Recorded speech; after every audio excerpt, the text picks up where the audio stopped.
Des stars planétaires, des stades pleins à craquer, une ambiance irréelle, la Coupe d'Afrique des Nations est devenue un événement à part entière qui rayonne bien au-delà du continent africain.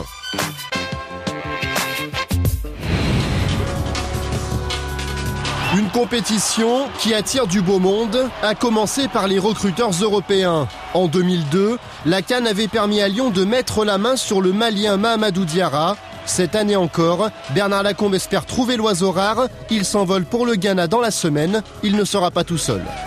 Là-bas, il y a tous les clubs, même de toute l'Europe, le Madrid, Barcelone. Beaucoup de clubs viennent faire leur marché.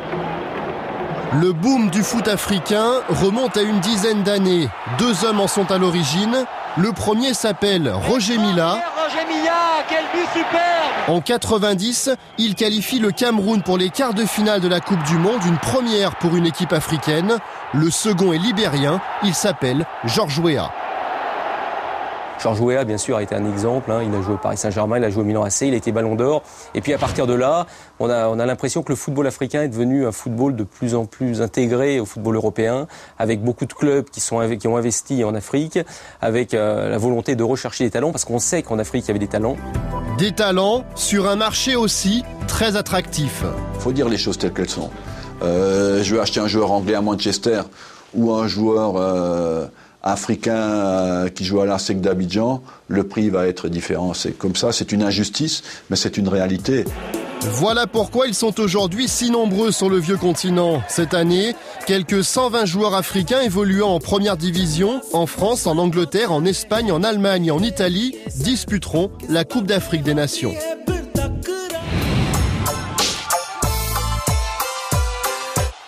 Revers de la médaille pour les clubs européens, ils peuvent se retrouver fortement handicapés au moment de la CAN. Comme Marseille, il y a 2 ans, l'entraîneur était alors Jean Fernandez. Il était difficile à l'époque parce que nous, il y avait 5 joueurs qui étaient partis, donc 4 titulaires. Et c'est ce qui nous a empêché aussi de faire la Ligue des Champions parce que la 38e journée, il nous a manqué, je crois, 1 ou 2 points pour faire la Ligue des Champions. Et je pense que c'est dans cette période de 1 mois et demi, 2 mois, qu'on a perdu cette qualification en Champions League. Un calendrier qui n'arrange pas non plus les joueurs. J'ai connu des cas de joueurs qui partent, et c'est arrivé souvent, qui partent en étant titulaires et qui reviennent et qui ne jouent plus de la saison puisqu'ils ont perdu leur place. Et c'est tout à fait normal aussi. Il faut comprendre les entraîneurs, il faut comprendre les clubs qui ne peuvent pas compter sur certains joueurs pendant 1 mois. Problème, difficile d'organiser la CAN l'été à cause des températures. Le président de la FIFA, Joseph Blatter, se dit préoccupé par le sujet. Il n'a pas de formule miracle, mais une solution pour régler une partie de la question. Il est possible de la déplacer. Et c'est maintenant un problème aussi un peu africain. Si on joue en janvier, on continue de jouer en janvier, il faut jouer très tôt en janvier. Et pas fin janvier et aller jusqu'à mi-février. Un problème accentué par le rythme auquel se joue la Coupe d'Afrique des Nations tous les 2 ans. Mais si elle n'est pas organisée tous les 4 ans, c'est pour une raison très simple, les pays africains en ont besoin économiquement. Moi j'ai vu, et je trouvais ça vraiment très touchant, des enfants en train de lire des courses ou des lampadaires qui avaient été mis spécialement pour la Coupe d'Afrique des Nations. Des routes ont été créées pour la Coupe d'Afrique des Nations.